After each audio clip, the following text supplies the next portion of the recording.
truly that this generation is the chosen generation of God. Hallelujah.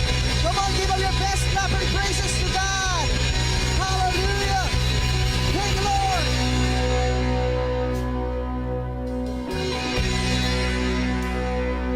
Thank you, Lord.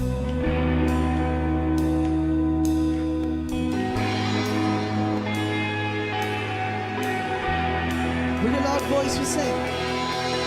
We are a chosen generation, rise up holy nation. God will live for you. You have called us out of darkness into light so glorious. God will live for you. Will live for you. God will live for you. Say, we run, passion for your name, we run. Freedom, broken every chain, we run. 'Cause our God will not be moved. Our God will never be shaken. We run to you, we run. Sing, we are a chosen generation, rise up holy nation. God will live for you. You have called us out of darkness into light so glorious. God will live for you. Sing, we run, passion for your name, we run. Freedom, the broken every chain, we run. You sing, our God, 'cause our God will not be moved. Our God will never be shaken. We run to you, we run. Come on, Lord, let's declare. We are a chosen generation, rise up holy nation. God will live for you. 'Cause you have called us out of darkness into light so glorious. God will live for you. One more time, sing, we run. We run, passion for your name, we run. Freedom, you're broken every chain, we run. Oh, our God will not be moved. Say, our God will never be shaken. We run to you, we run. Let's declare that we are a chosen generation, rise up holy nation. God will live for you. You have called us out of darkness into light so glorious. God will live for you. Say, our God will not be moved. Our God will never be shaken. Our God will not be moved. Our God will never be shaken. Our God will not be moved. Our God will never be shaken. We run to you, we run. Sing, we are a chosen generation, rise up holy nation. God will live for you. Sing, you have called us out of darkness into light so glorious. God will live for you. One more time we say, our God will not be moved. Our God will never be shaken. Our God will not be moved. Our God will never be shaken. Our God will not be moved. Our God will never be shaken. We run to you, we run, 'cause we are a chosen generation.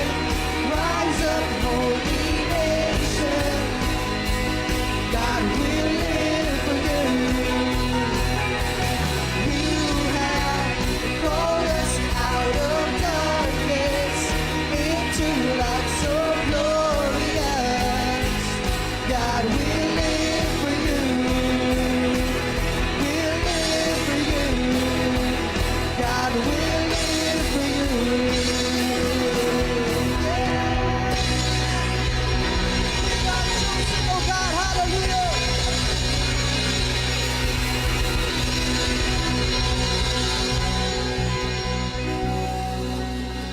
Oh, hallelujah. That you have called us out of darkness, Lord, and you have chosen us to be with you. Lord, this generation is not generation for the world, oh God, but generation for Christ. Hallelujah. Hallelujah. Can we lift up our hands to Jesus right now and let's continue to worship Him? Hallelujah. Oh, hallelujah. Thank you, Jesus.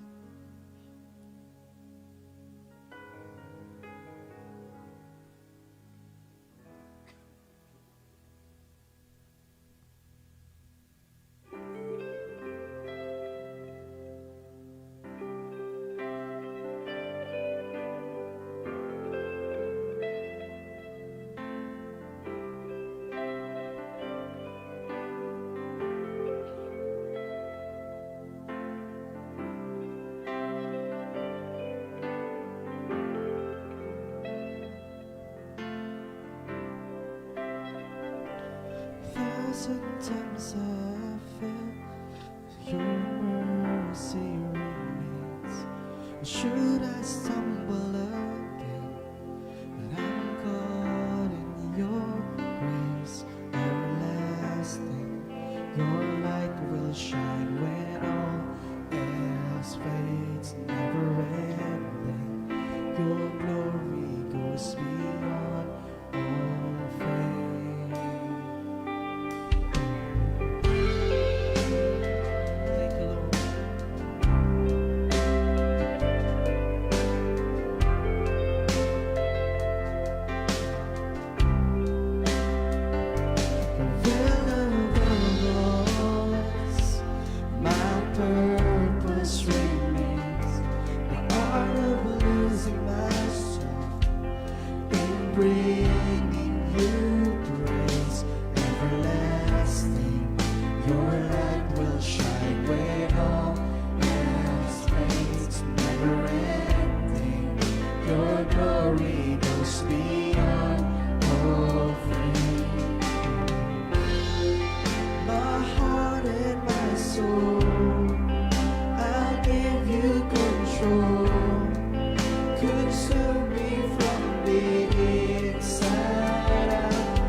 Justice and praise become my embrace, to love you from the inside out.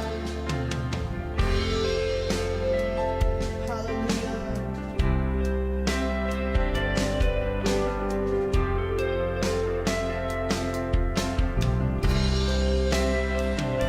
The will above all else, my purpose remains. The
Sing.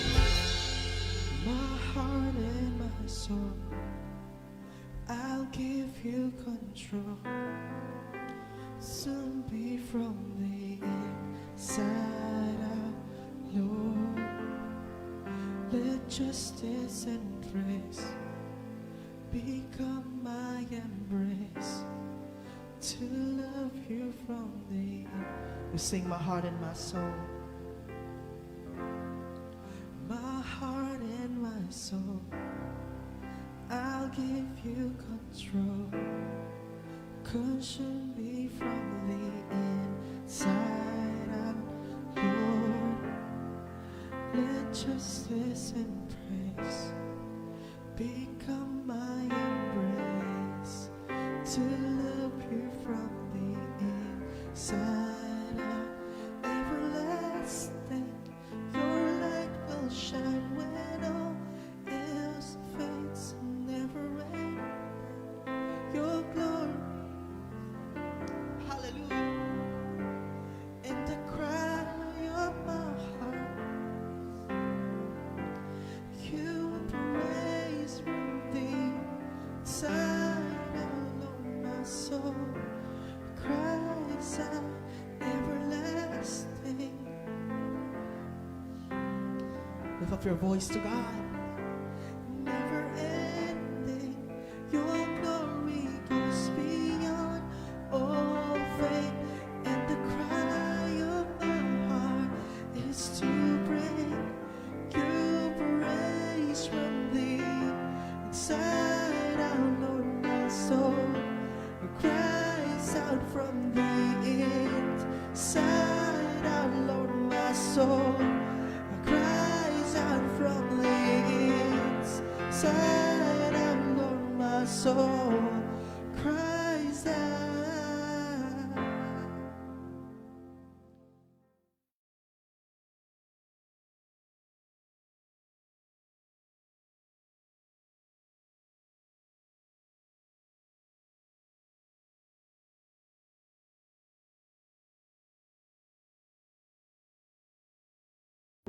Hallelujah. Let's lift up our voices to God. Let's pray. Abba Father, we give you thanks, we give you glory, Lord, for what you have done in our lives, O God. Lord, we truly honor you, and truly, O God, we're lifting up your name today, O God. Lord, continue to bless each and every one of us. Continue to bless your word, Lord. Continue to bless our offerings, O God, that will be offered today. Let us be used for the expansion of your territory, for the expansion of your kingdom and the gospel. We give back to you all the highest glory and praises. In Jesus' name we pray. Amen and amen. Amen. Isang pinagpalang gabi po sa bawat isa. Amen. Hallelujah. For this is the day the Lord has made, and we will rejoice and be glad in it. Amen. Shalom, congregation. Shalom, everyone. Shalom po sa ating mga online viewers for today's midweek service. Amen. Let's go now and go to the Word of God for this evening. Praise the Lord. Hallelujah. The title of the message tonight is What to Do When Life Gets Quiet. Okay? What to do when life gets quiet. Let's start in Philippians chapter 4, verse 7. It says, "And the peace of God, which surpasses all understanding, will guard your hearts and minds through Christ Jesus." So the peace of the Lord surpasses all understandings, all doubts, all anxiousness, all things that perceive understanding. It says here that our hearts and minds are guided through our Lord Jesus Christ. Amen po ba? We open or we expect quiet to be that brings peace. Amen. When we talk about quietness, it's always associated with the word peace. Sometimes it does, okay? But sometimes often it also brings a louder noise inside, such as doubt, anxiety, boredom, amen? Sense of being stalled. But it says here in Philippians 4:7, God's peace is different. Okay? It is a presence that guards the heart even when everything around is chaos. Amen. So for today's word, we are going to understand and unpack and recognize God's peace, what He is asking us to do with it, and how to steward quiet seasons so that it becomes a springboard for faithful action. Amen. Because people thought that when there is quietness, they will not do anything. Amen. But we could use those quiet seasons of our lives para maging springboards or paghahanda po siya for a faithful action. Can I hear an amen? Praise God. Hallelujah. So I would like to highlight certain points here, okay? 3 points to be exact on how we can be able to do what we should do in a quiet season or when our life gets quiet. Point number 1, peace is God's gift in the storms of life. Would you agree? Amen? Peace is God's gift in the storms of life. This is John 14:27 says, peace I live with you, my peace I give you. Amen. So, Jesus, pinramis po ng ating Panginoong Jesus ang kapayapaan na hindi po siya dumedepende sa circumstances. That we thought that if we have good situation, there is peace. So, kumbaga, hindi sinabi ni Jesus na ang peace na ibinigay niya sa atin is selective. The peace of God is not selective. Kaya nga sabi, it surpasses all understanding. It surpasses all seasons of our lives. Can I hear an amen? Hindi po siya yung world peace na hinahanap natin, which is driven by safety or control. So I mean to say, when you are safe, there's peace. When there is control, there is peace. But you know what? Even though you are not in a safety place, if you are in the presence of God, you're at peace. Amen. Even though you are in the Middle East, if you are in the presence of God, you are at peace. It doesn't mean the situation is not in your control. It doesn't mean that you don't have peace.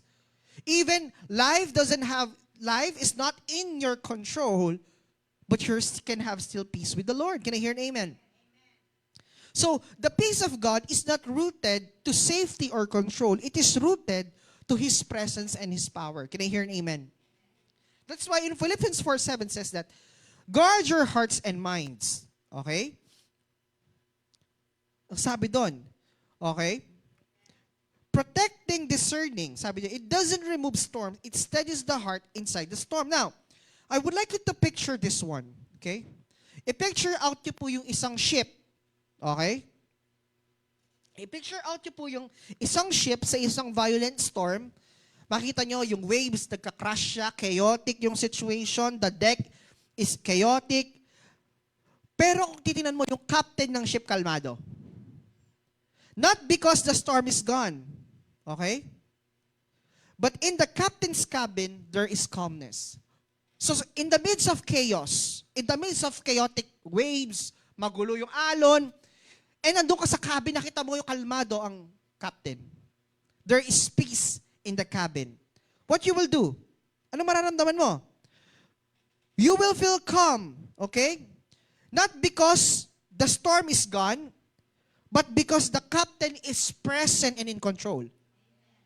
So like our lives, Jesus' presence is the cabin for our souls. He is the captain of the ship. Can I hear an amen? That is how Jesus operates. That's how the presence of God operates. Jesus is in control. The presence of Jesus is control amidst of chaos, amidst of tragedy, amidst of circumstances. Can I hear an amen? When the quiet that follows a trial feels frightening, ask, is this quiet empty or is God's presence here? Kayo ba'y nandyan pa? Kapag po ang sitwasyon mo medyo tahimik, is it something that is frightening or the presence of God is there? Amen. Kayo ba'y nandyan pa? Nakakasunod po ba tayo? When things are not in your control, but this is the word, this is the hope, this is very powerful. The captain of the ship is present. And you know the duty of the captain, he will do everything not to make the boat sink. Isn't it? That's the duty of the captain. The captain will make sure that the passengers will reach its destination. Wala naman sigurong captain na nag-desire niya mag-suicide, isn't it? But here's the word. Jesus is the captain of our ships. And He will do everything just to make and we reach our purpose and we reach our destination. And that's the goal. That's why it says here, the peace of God is gift in the midst of storms in life. Can you hear an amen? When storms comes, what has been our usual response? Flight, fight, freeze, or fate? Where you have experienced Jesus' presence most tangibly, saan ba natin mas nararamdaman ang presensya ng Diyos? Technically, mas nakikita mo ang kilos ng Diyos when things are not in your favor. Can you hear an amen? Kasi po, kapag when you're okay, na-highlight yung goodness eh.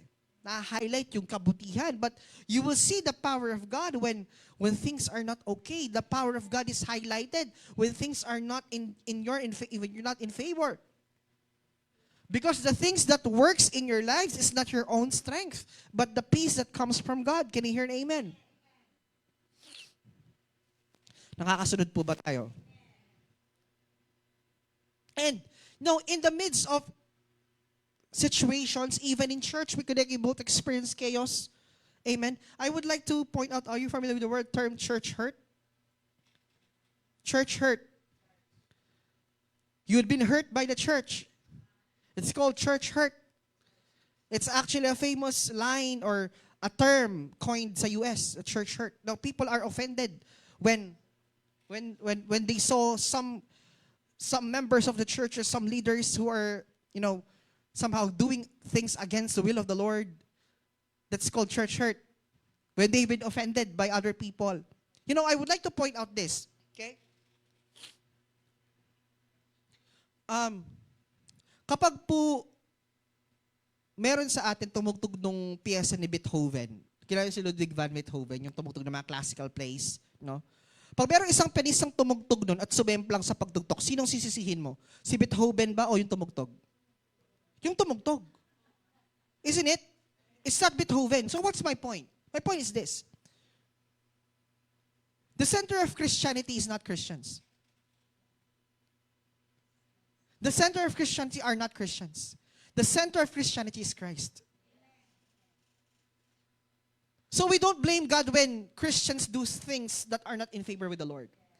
We don't blame the church if we've seen people who oppose the will of God. Amen? Because we have to understand this. The center of Christianity is not Christians. It's Christ. Can you hear an amen? Kaya nga, when people focus, because Jesus said, focus on me, focus on me. Isn't it? Look on me, look on me. That's what Jesus said. It doesn't look Christians. Because if we will look at each other, wala matitira dito, am I right? If we will look, each and every one of us, we will look the righteousness of one the other, walang karapatang tumayo dito sa harapan. But it's not them, it's Jesus. Can you hear an amen? Kaya nga, di ba, we could move forward, we could still serve God. It's because it's not the situation na tinitingnan natin. It's Jesus. If you have to understand church, bago ka lumipat ng ibang church, bago ka magalit sa pastor mo, bago ka magalit sa leader mo, o bago ka malagalit sa kasino man, sino ba ang center ng Christianity? Who is the center of the church? Who is the center? It's Christ. It's Jesus. So bago ka magalit, bago ka lumipat, tingnan mo muna ang Diyos. Lalo na sa ina-address ko to special sa mga kabataan. Dahil mga kabataan, meron lang silang hindi magkitang gusto, ay di sila umaaten. In the first place, sino bang inaatenan mo dito? Can you hear an amen? Nakakasunod po ba tayo? And if you understand how peace works, sabi niya, peace surpass all understanding. Can I hear an amen? Nakakasunod po ba tayo? Point number 2. Peace is a platform for your assignment, not a pillow for passivity. Amen. Ang kapayapaan po ay isang paraan or platform ng Diyos para sa assignment mo, hindi para magpahinga ka at magpawalang bahala. Amen? Buti pa nga na ako mag-response yun. Hallelujah. 1 Chronicles chapter 22 verse 97 says that David fought, Solomon inherited peace and was told to set your heart, arise and build. This is the time that the temple is going to be built. Amen. The Bible shows generational patterns. One godly generation fights to secure the ground. The next uses the gift of peace to build the temple. Peace is strategically given so God's purpose can advance. Amen.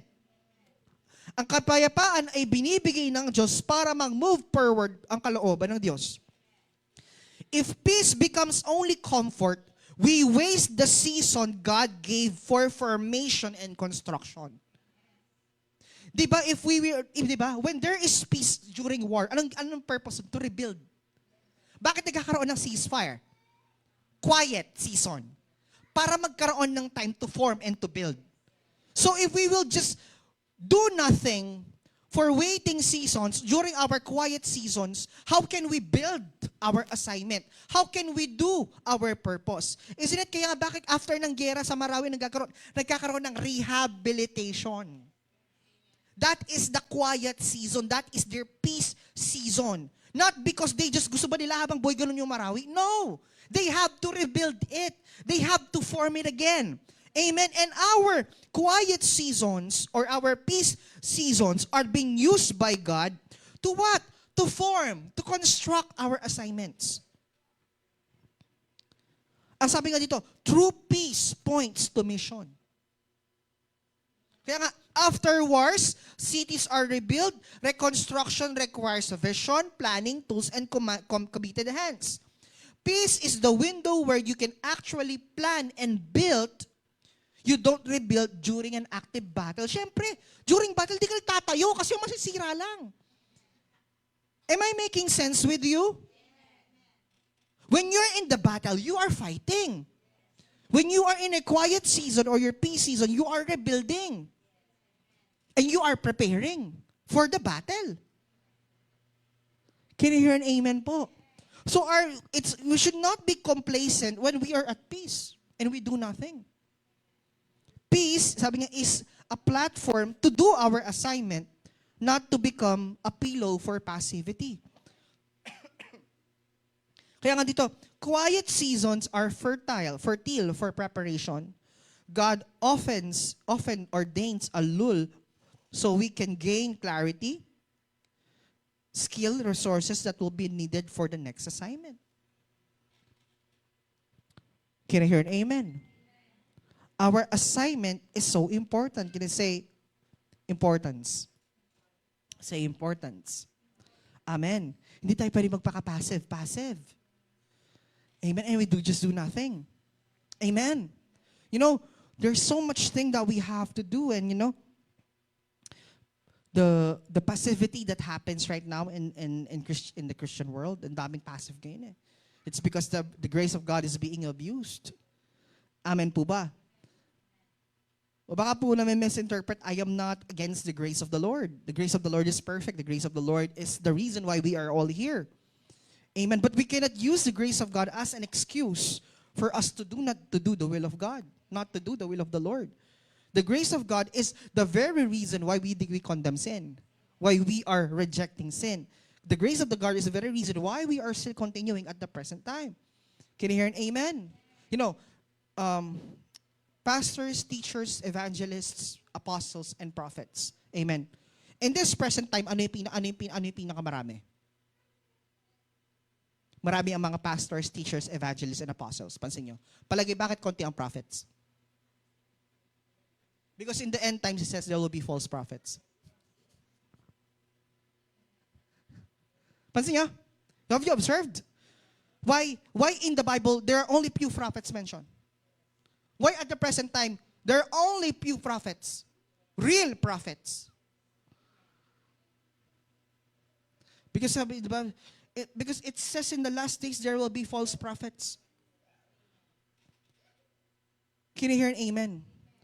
Kanina pong habang pauwi kami ni Sir Chris, no? Pauwi. Biglang nag-rekindle sa akin yung word. It doesn't mean na may gift of prophecy kay it doesn't mean you're a prophet. At the present time po kasi ngayon, just to share this about this, our assignment, we were taking 2 assignments. I've seen a lot of false prophecy. I've seen a lot of false prophecy. Why? Let's say, this president will be re-elected. Our next president is this. If the prophecy is not rooted with the word of God, it's not prophecy. I've seen a lot of, alam mo, example, if there are 2,000 people here, let's say sasabihin niya, I've seen people who example, nag-prophecy ka. Let's say hundreds of people or 1,000 people. You prophesy that there will be people here, marriages, there will be restored. Natural, 1,000 yun eh. Siguro naman sa 1,000, mayroong tatamaan. Hello? I've seen here, ganito, your business your business will be like this, blah, blah, blah, blah, blah. Natural, 1,000 yan eh. Natural, 100 yan eh.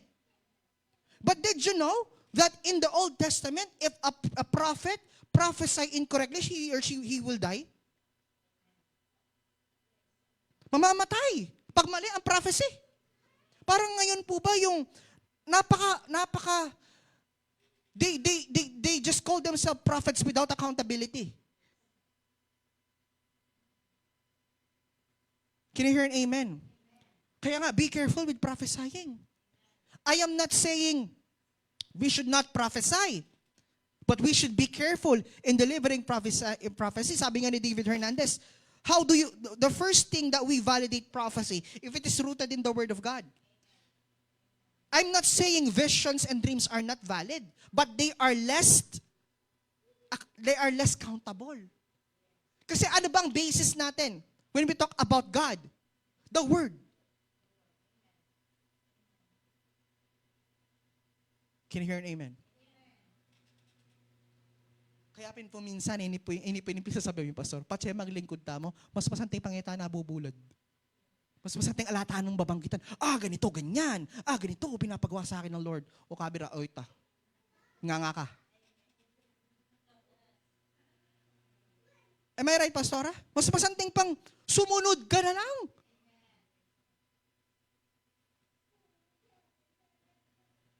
Kaya nga palaging sinasabi din ng message ko, palagi niya akong nire-remind na, whenever may pinapagawa ang sa Lord sa'yo, gawin mo. Hayaan mo na lang makita sa buhay mo yung pinapagawa ng Lord. Kaysa magbanggit tamong nano-nano. Ganito, ganyan. Tapos kapag sumemplang, anong nangyayari? Backslide. Iiwan ng church. Kasi, yung sinabi mo, di mo kayong pangatawanan. Am I making sense? Be careful of giving or delivering. Because we will be held accountable to that, my dear brothers and sisters. Whatever you say on pulpit, you will be accountable. Whatever you will deliver to your RRF members, to your cell groups, you will be accountable. Amen. Hindi lang po sa mga pastor, hindi lang po, lahat ng naglilingkod sa Panginoon, lahat ng sinasabi natin sa mga share natin, whatever word that comes in our mouth, we are all accountable to that kasi binabantayan ng Diyos yan. Kung binabantayan ng Diyos, binabantayan din ng kaaway.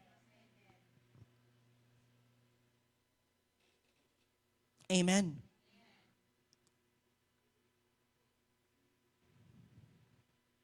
Hindi yung binobroadcast mo nang gagawin mo. Hallelujah.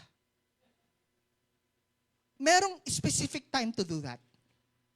I know. There's specific time to do that. Meron talagang instances na gano'n sabi sa inyo, Lord. But you know what? This is how to discern and you have to be careful. You will be held accountable to that. And here's the deal. The enemy might use your words against you. Parang korte. Kaya sabi sa Quran, di ba? Ano man ang sasabihin mo ay maaaring gamitin laban sa'yo. Am I making sense po? So, sabi sa atin mo, assignment. Ganun kahalaga ang assignment, mga kapatid. Amen. Kung maglilingkod tayo, maglingkod tayo sa Panginoon. Amen. Kaya personally, whenever I'm hearing prophecy, ito kapatid, if you want to know the prophecy is true, validate with the Word of God. Word of God. Validate with the Word of God. So if you're ignorant with the Word of God, therefore you will be swayed. You will be tawag yung term doon? You will be deceived. If you don't know, kasi ano bang, saan ba rooted ang prophecy? Sa salita ng Diyos. Can you hear an amen? That's why if someone is saying that, kaya ako very careful ako, itong magra-rapture. Sino may nakakaalam?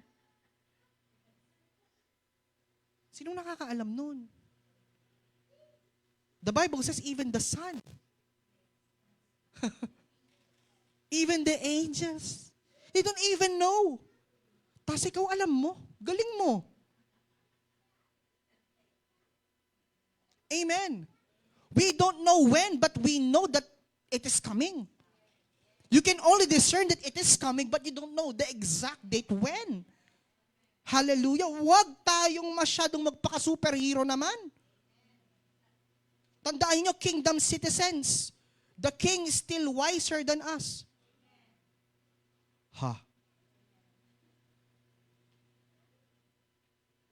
Kingdom citizens. We are citizens of the kingdom.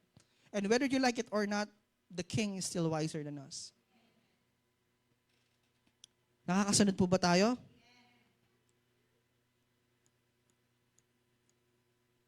Kaya nga sabi ito,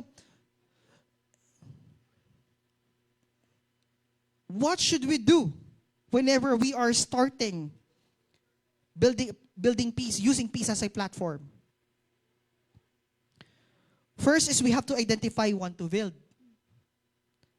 Ano po'y dapat nating simulan? Number 1, a relationship to restore. Is it a ministry to start? A skill to learn? Or a family rhythm to establish?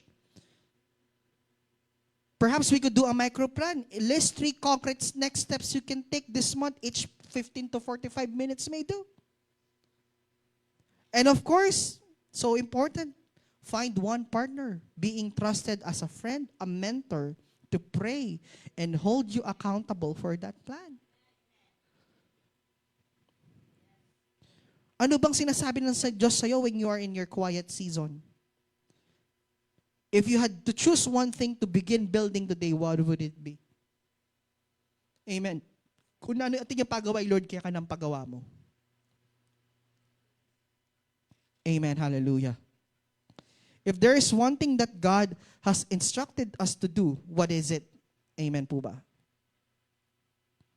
May mga bisita tayo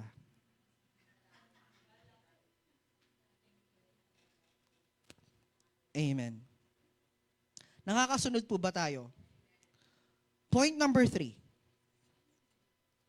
Peace calls us to pursue God. It is rest that restores, not relaxation that numbs.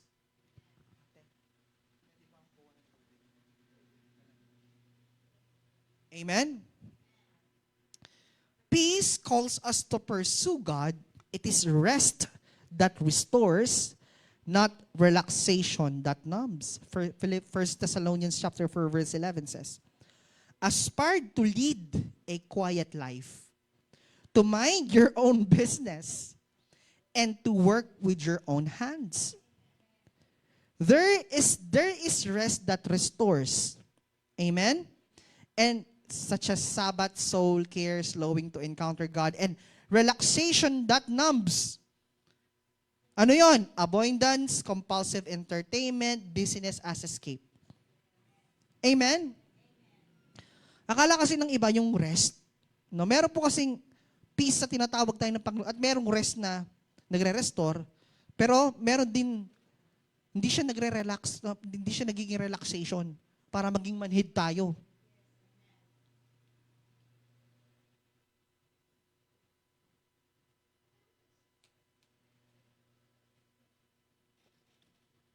Amen po ba? God's peace leads to restoration and clarity. It does not sanction spiritual apathy. Ano ba yung sabi ng apathy? Kawalan ng pakialam. Wala kang pakialam. Building out peace requires discipline, worship, study, surveys, and steady work. Amen. You know how important Word of God is. You know how important reading is. Amen. When you read the Word of God and when you worship, study, service, and steady work, no, you are building out peace. Kaya it really requires discipline. Amen. Halimbawa po, consider a phone that's been on low battery. A vacation does not recharge, keeps you distracted. It's like plugging into a wall that isn't connected. True rest is plugging into God's power so the battery is fully restored. Alam niyo po, minsan if we want to really be full with the Lord, sometimes we are trying to plug sa mga bagay na hindi akala natin sa Diyos. Amen. Some people, when they are bored, what do? They honor vacations, they honor blah, blah, blah. They honor this and blah, blah, blah, and blah, blah, blah. Amen po ba? Like social media today is so used, so toxic, and so on and so forth. Amen. Ang dami nangyayari, no? Nagkaroon na dumating pagkakataon na kailangan namin mag-cancel ng pasok para lang sa rally bukas. Kayo rin? Matuloy kayo? May pasok kayo? Wala kami pasok kasi may rally. Kasi dadaan sa Lourdes eh. O kami wala kami pasok dahil lang sa rally bukas. Amen. Saan ba tayo sumasaksak when God is calling us to pursue? When peace calls us to pursue God? Sabi, it is a rest that restores. Kaya aspire to lead a quiet life, to mind your own business, and to work with your own hands. Amen. Honor God. The importance of the Sabbath day. You have been working for 6 days and the Sabbath day should be given to God. Can I hear an amen? Amen po ba? A rhythm life helps daily devotion, weekly Sabbath, monthly reflection, annual retreat. These rhythms protect you from drifting into passivity. Para hindi ka maging passive, make your life busy with the Lord. Anyway, let me share this. Yung tipong nanghihina ka, sasabihin mo, Lord, I become spiritually dry. Nanghihina ka. Itong term, nanghihina ka. Ito, may kingdom elevation, may midweek service, may Sunday service, may weekly RRF. Di isa doon wala kang inatenan. Tapos you are wondering why you are weak?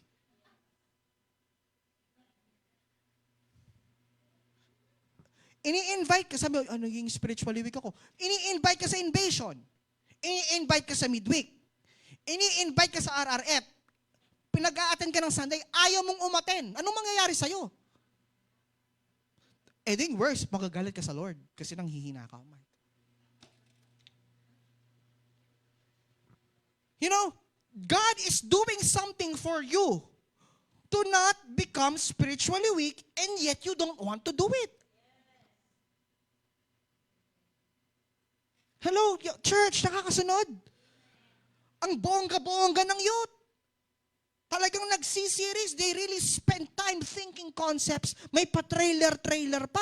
May pa-drama-drama, may pa-workshop pa.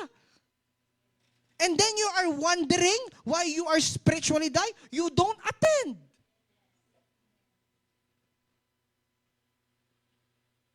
Can I hear an amen?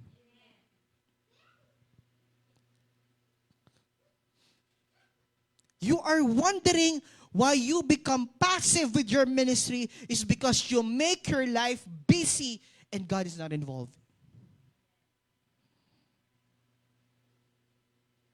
Kaya nga, napaka-logically fallacious tong term na nanghihina po ako. It's logically fallacious. Kapag sinabing logic, it's illogical reasoning. It's not logical reasoning. You say, nanghihina po ako. Nanghihina ka kasi choice mo. Because there are people who are in the midst of storm. They feel the tension of their situation, but they are not spiritually weak. Paul says, for when I am weak, then I am strong. Paul was in prison. Paul has this kind of burden, a thorn in his side. Sabi ng Bible, yung parang sakit. Di ba? And when he's in prison, he said, the grace of the Lord is sufficient, for when I am weak, then I am strong. When I'm weak in me, I am strong in Him. That's what Paul says. That's why I use the term, nanghihina po ako ngayon. I find it what? Logically fallacious. It's a fallacy. Bakit? Kasi ang church, ginagawa niya ang ginagamit ng Lord ang church to make you stronger, to make your faith ignite, and to make your faith on fire, and you neglect it. So when you become weak, it's your choice, isn't it? When you don't want, if you become sick, it's your choice, isn't it? Hindi ka kumain maghapon, tapos sabihin mo nanghihina ka. Diba? Parang ganun lang yun, diba? Are you getting the logic? Are you getting the logic behind of that? Then you're wondering, nanghihina po ako. Hindi ka kumakain eh.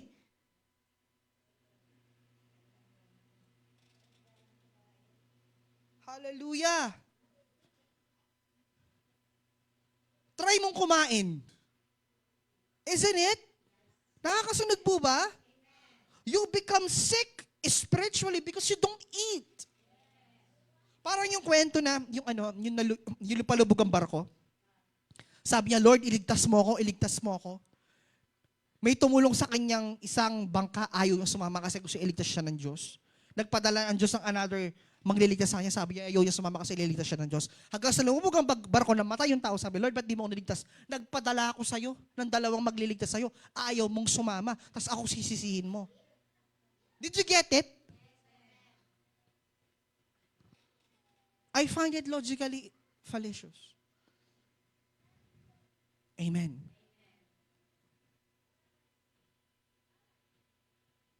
And you know what? When I was so thrilled to see revival happening right now in different nations. Have you seen that?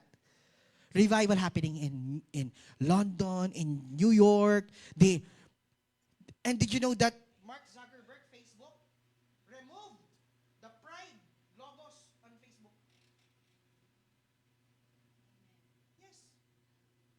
You know the death of Charlie Kirk, it becomes a tool for revival. Because he became a model for being a martyr in Christ. So many people, left,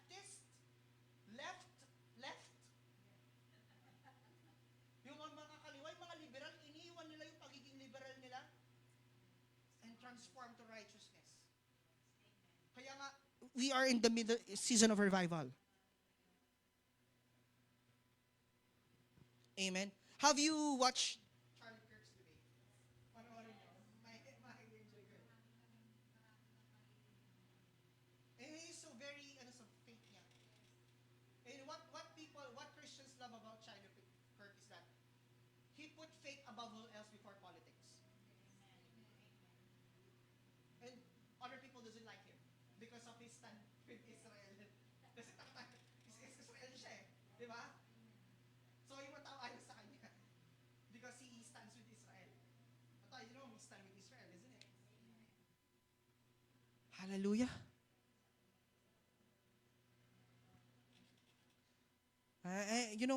It's about time for us to be much bolder and be vocal with our faith right now. It's because it is the season where we should really preach the gospel with our assignments. As I've told you, as a teacher, I'm always preparing myself to be asked by my students regarding this. Because minsan po, alam niyo, out of nowhere, nagtatanong sila. Sir, di ba pastor ka? Oo. Sir, naniniwala ka ba sa ganito, ganyan? Then I will give my stand. It doesn't mean that I disagree with you. It doesn't mean that I don't respect you. I just want to clarify that. Sa kanya. Blah, blah, blah, blah, blah, blah. Amen. And you know what? It says that even though, and it's also so important to address this, that in this season there should be a call for unity, for all believers in Christ. Although we cannot set aside the fact that there are some doctrinal differences. Hindi mo maiiwasan yon. There will be doctrinal differences. But what does Jesus said with us, with the disciples? Love one another. If you love one another, that will be proof that you are my disciple. Hindi sinabing agree to one another. It says, loved one another. As long as yung pinaka-major points ng gospel, hindi tayo nag-iiba, then we're good. Some people are charismatic, some people are not charismatic, some people doesn't believe in tongues, some people doesn't believe with gift of prophecy, some people doesn't believe with slain in the spirit. No? Some people. But what is most important is we agree with the theology of the gospel. Yun yung mahalaga. We agree the deity of Christ. We agree with the Trinity. We agree with the salvation, and so on and so forth. Kasi minsan sa mga doctrinal gifts and so on and so forth, tayo nag-iiba-iba. Some people doesn't agree with female pastors. What most important is that we agree with the major points of the gospel, the deity of Christ, that Christ is King and Christ is God. Amen. Can I hear an amen? Because if we understand this, if naiintindihan po natin to, if we know our assignment, and whenever we pursue God, whenever we are put in the situation that itatanungin tayo, how do we respond? Minsan, it will happen eventually when other religious belief will ask you a question. It happens. If you're not ready for this, and if you don't spend time with God, amen po ba? Nakakasunod po ba tayo? Then what will gonna happen? Amen. May tanong sa akin. Sinabi niya, si Kristo hindi Diyos. Walang sinabi sa Bible na si Diyos, si Kristo ay Diyos. Sabi ko, meron. Sabi, meron. Meron. Hindi siya ang nagsabi, ang Ama ang nagsabi na Diyos siya. Let me read it, Hebrews 1:8. Hebrews chapter 1. Let me just give it let me read it, okay? Verse 5. For to which of the angels did God ever say, you are my son? Today I have become your father, or again, I will be his father, and he will be my son. And again, when God brings his firstborn into the world, he says, let all God angels worship him. In speaking of the angels, he says, he makes his angels spirits and his servants flames of fire. Ito. But about the Son, he says, it's the Father who was talking in this one. Huh? But about the Son, he says, your throne, O God. Sino yung O God na yun? Will last forever and ever. Ayan, no? But to the Son, he says, who's speaking that? The Father. Your throne, O God. Sino yung God na yun? Forever and ever. A scepter of righteousness is the scepter of your kingdom.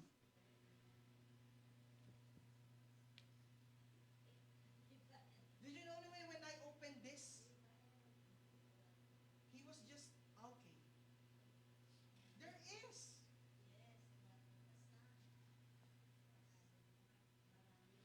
Amen.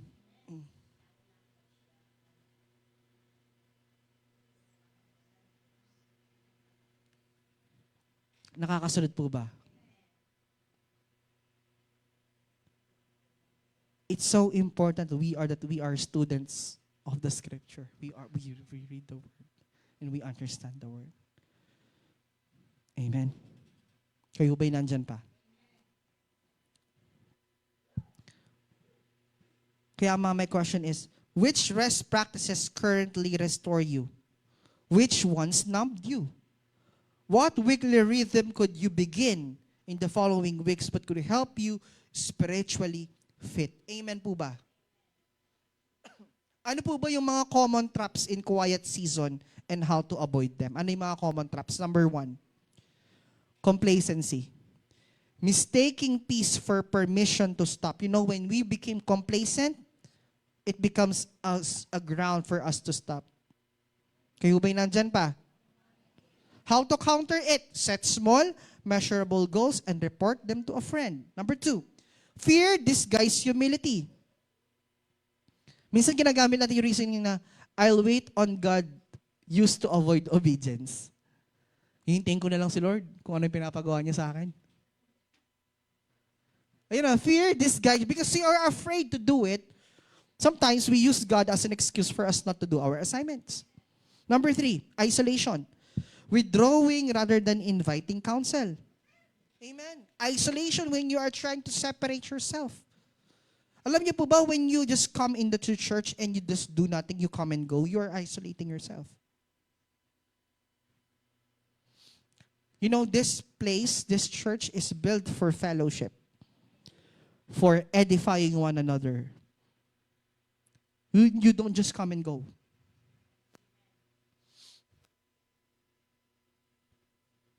At saka ito, number 4, performance anxiety. Thinking peace depends on output. Akala natin that whenever we have peace, nakadepende yan sa anong gagawin natin. Kayo ba'y nandyan pa? Nakakasunod po ba? Kumbaga, nagva-vary yung kapayapaan kung ano yung kaya mong gawin para sa Diyos. Gusto kong mipayapa, gulit agawang kepay niya. Kayo ba'y nandyan pa mga kapatid? Nakakasunod po ba tayo? Ulitin ko po. The center of this, the word, ang sabi ng word sa atin. No? And the peace of God which surpasses all understanding will guard your hearts and minds through Christ Jesus. Amen. That the peace of God is not used to what? To be complacent. To do nothing. The quietness is the season for rebuilding and restoring. Kayo ba'y nandyan pa mga kapatid? Nakakasunod po ba tayo? Ang purpose ng Diyos sa bawat isa sa atin is kailangan po sa mga season ng quiet season sa atin, inaayos natin yung mga sarili. We are rebuilding and we are preparing for our assignments. Because once the battle started, you cannot rebuild. Because when the battle starts, you cannot construct. Amen po ba? And you know what also, and that's why when Adam and Eve was in the presence of God, they are at peace. Isn't it, there is no confusion. There is no, alam mo yan, walang kagalumihan, and they are not confused. They are not hesitant. It's because they are in the presence. But when the presence of God was removed in their life, ano nangyari?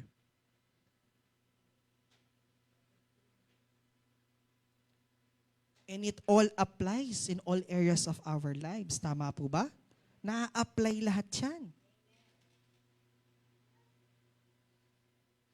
And peace is so important for us to function with our day-to-day activities, with our day-to-day life. Alam mo, in all aspects, even husband and wives. No, kaya nga, ano ba yun? Sabi doon, when wives submit to their husbands, it's not because the husband is the boss, no. When wives submit to their husbands, the glory of the Lord shine upon in the lives of the wives. Because that's what the purpose of God intended for the wives. Yung inintend ng Diyos sa buhay ng mga asawang babae na magpasubmit sila sa mga asawang lalaki. Kaya nga sabi ng isa na napanood ko, when I am submitting to my husband, God is being glorified in my life. Because that is my purpose, to submit to my husband. Amen? Kaya nga ang instruction sa mga husbands, kailangan kasubmit kami. We are worthy. Kasubmit tayo. Amen. And that is so important. when we talk about the peace of the Lord. Understanding your assignments and understanding your purpose and so on and so forth. Kay Hubay nandyan pa.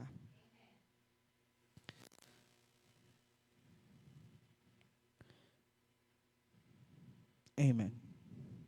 Lastly, quiet seasons are not empty seasons. They are the soil God uses to grow our next faithful fruit.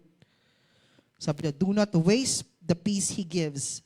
Let it guard your heart and set your hands to build. Fight when you must and build when God gives you peace. The Prince of Peace is with us, and we have to go and steward His gift. Amen. May natutunan po ba tayo sa hapong ito? Amen. Can we all stand? Hallelujah. Let us pray.